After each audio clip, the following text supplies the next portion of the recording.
nyuma yaho umunyemari Kabuga Felicien aterewe muri yombi ipari mu gihugu cy'Ubufaransa nk'uko amakuru yatugeze ku itariki 16 muri kwezi kwa gatanu umwaka w'ibihumbi 2020 akaba ari amakuru yavuga ku ifatwa rya Kabuga nyuma rero igihe kinini ashakishwa n'ubutabera ndetse na nyuma y'imyaka 26 agenda yihishahisha mu bihugu bimwe na bimwe bigiye bitandukanye ku birebana n'uyu munyemari Kabuga Felicien wanagize uruhare rukomeye muri jenoside yakorewe abatutsi mu mwaka w'1994. Nyuma rero yaho uyu mugabo afashwe w'imyaka 84 y'amavuko akaba rero akomeje kugenda asohoka inkuru nyinshi zitandukanye zivuga kuri Kabuga Felicien. Hanyuma rero amwe mu makuru tugiye kurebera hamwe kuri uyu munsi ni birebana n'urupfu, ariko rero rukaba urupfu rw'amayobera ku musore wari wiyemeje gufasha FBI gutsa muri yombi Kabuga Felicien mu gihugu cya Kenya, ariko bikaza kurangira uyu musore yishwe nk'uko rero byakomeje kugenda binatangazwa ko n'abandi bose rero bagiye batanga amakuru yaho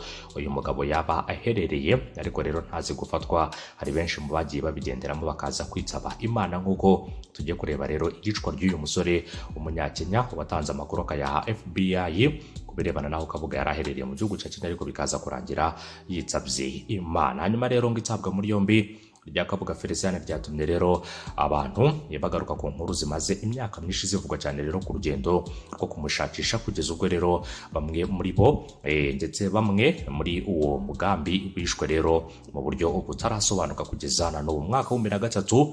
Umusore w'umunyakenya wari uri gufasha urwego rw'iperereza rwa Leta Zunze Ubumwe za Amerika ari rwo rwa FBI mu bikorwa rero byo gushakisha no guta rero muri yombi Kabuga Felicien yarishwe, ariko rero bigaragazwa nkaho uyu musore yiyahuye. Uwo musore witwa rero William Marula Munuhe akaba yarishwe hashize amasaha make nyuma yaho Kabuga acikiye ndetse anaciriye muri homye abashinzwe umutekano bari bagose, aho byavuga ko rero yagombaga guhurira n'abandi bantu mu nama mu gace rero ka Kalen muri Kenya nk'uko byatangajwe. Ikindi kandi urupfu rw'uyu muntu wari ufite imyaka 27 rwagaragajwe nk'uko ndetse byanagaragajwe nk'aho yishwe n'impanuka, kuko rero aho yapfiriye hasanzwe impapura y'amakara iri hafi rero y'igitanda cye, ku buryo rero mu gusobanura abashinzwe umutekano bagaragaje ko rero yishwe n'umwuka uhumanya wa monoxide de carbone nk'uko byakomeje kugenda bitangazwa na bamwe mu bageze bwa mbere aho uwo musore yapfiriye. Inyubako rero niyo yasanzwemo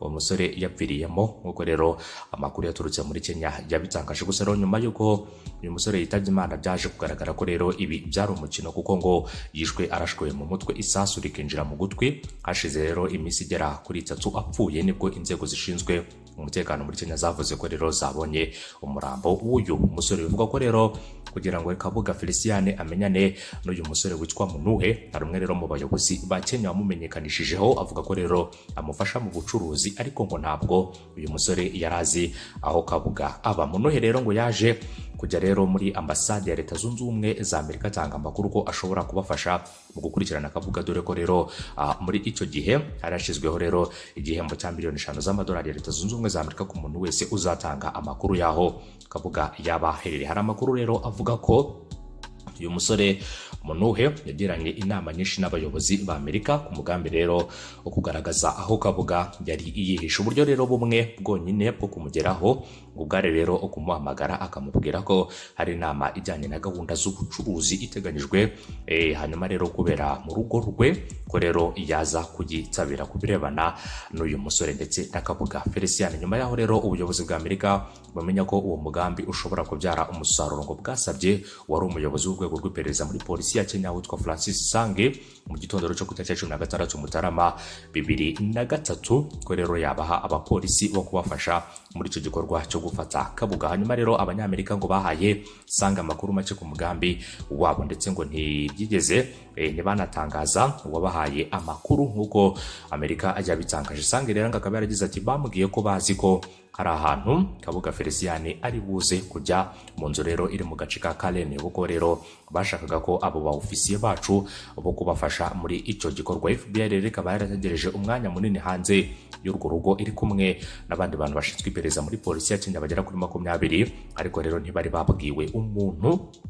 waba rero uyatanze amakuru y'aho Kabuga Felicien ari bujye ndetse rero naho hantu, kuko rero byari byakomeje kugenda bitangazwa. Bakomeje kugenzura rero urugo rwa Muntuhe, ariko nyuma y'amasaha 6 bahagarika ibikorwa kuko byari bigeze saa 9 z'umugoroba ataragaragara. Nyuma y'uko rero abashinzwe umutekano bategereje amasaha menshi bakamubura, binjiye rero mu rugo rwa Muntuhe, hanyuma bagerageza guhamagara Kabuga kuri telefone, ariko rero ntiyitaba. Hanyuma rero baje kujya mu rugo bivugwa ko yabagamo, basangamo rero urwandiko rwaturutse ku nzego z'umutekano muri Kenya ruriho rero ubutumwa bumuburira ko agiye gutabwa muri yombi, niko rero guhita nawe acika. Abayobozi rero ba Amerika icyo gihe bakaba bararakajwe bikomeye n'uburyo umugambi wo guta rero muri yombi Kabuga Felicien wamenyekanye mu gihe gito. Rero uwo musore wari umuhuza mu mugambi wo kugera kuri Kabuga Felicien ahita yicwa. Inzego z'iperereza muri Kenya zitangaza ko rero iki gihe Kabuga yakoreraga ndetse yanakoranaga bya hafi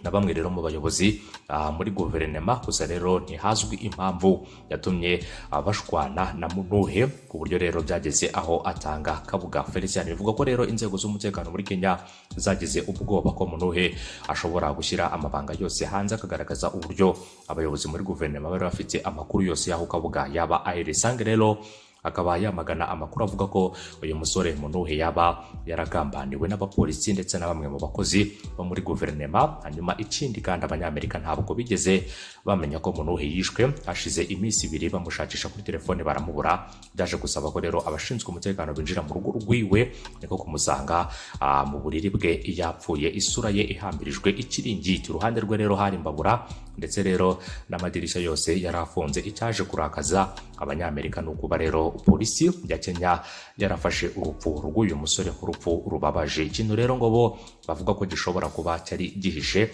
undi mugambi kuberebana n'Abanyamerika, cyane cyane rero urwego rushinzwe iperereza muri Leta Zunze Ubumwe za Amerika arirwo rero rwa FBI. Umuvandimwe rero wa Muntuhe uwitwa Josephat Muliki Gicuchi akaba rero ndetse na Gicuhi muri Werurwe umwaka kandi yareze mu rukiko rwa Nakuru, avuga ko guverinoma ya Kenya yananiwe gukora ibishoboka byose ngo hakorwe iperereza rigaragaza uko umuvandimwe we yishwe. Ariko ibyo byose rero bikaba bisa naho byaramashyikiranye ngo kubera ko nta kintu na kimwe inzego z'iperereza zigeze zimufasha kubirebana n'uyu Josephat Muliki Gicuhi. Akaba rero ari umuvandimwe uriya musore Muntuhe wishwe rero azira gutanga amakuru y'aho Kabuga Felicien yaraherereye, ndetse akanavuga ko bigeze gukorana, ariko rero ibintu byaje kumuviramo urupfu kubirebana n'uyu musore wari ukiri mutoya w'imyaka 27. Kugeza icyo cyashize rero igihe kitari gito yishwe, ariko rero urupfu rwe ni rumwe mu rupfu rwakomeje kugenda runavugwaho byinshi, cyane cyane kubirebana no gutanga amakuru y'aho Kabuga Felicien yaba yaraherereye. Ariko rero bikaza kurangira uyu musore ayo makuru yatanze nawe abashije kuba yamuhitana, dore ko rero FBI ngo yaje kujyaho Kabuga yaratuye, bagasanga rero Kabuga yanyereye kera cyane yacitse, nk'uko rero bitangazwa n'ibitangazamakuru byinshi bitandukanye.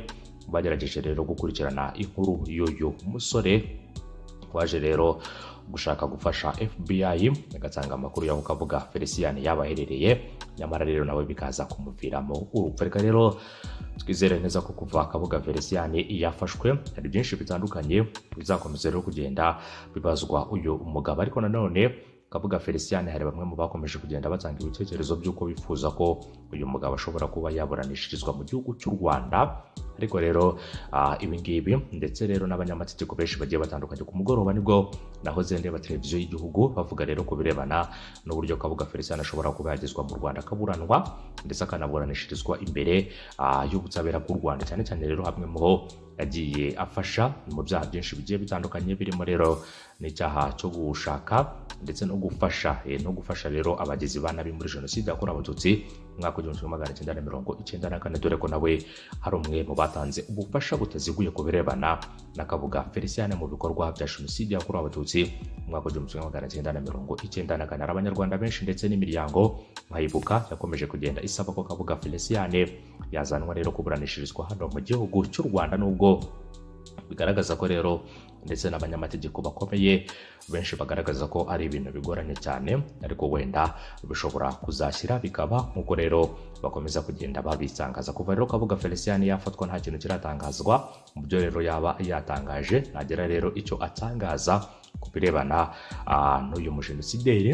Haraza kugira rero byinshi bitangazwa cyane cyane ku birebana na Kabuga Felicien. Natwe turakomeza gukurikiranira hafi nk'uko rero amakuru aturuka mu gihugu cy'Ubufaransa akomeza kugenda abigaragaza. Natwe rero ntabwo twicaye, turakomeza rero gukurikiranira hafi ku birebana na Kabuga Felicien ndetse n'andi makuru yose arebana n'itabwa muri yombi ry'uyu mugabo ndetse n'ibyo yaba byatangajwe mu ibazwa rye rya mbere, mbere y'uko rero na nyuma y'uko atawe muri yombi i Paris mu gihugu cy'Ubufaransa. Akaba rero ariho uyu mugabo yafatiwe. Se rero umuntu waba waramufashe, amafaranga baba barashyizeho yaba rero yarayahawe? Byose nibyo dukomeje kugenda dukurikirana kugira ngo tumenye amakuru arebana na byinshi bitandukanye. Umunsi mwiza, bye bye kuri mwese.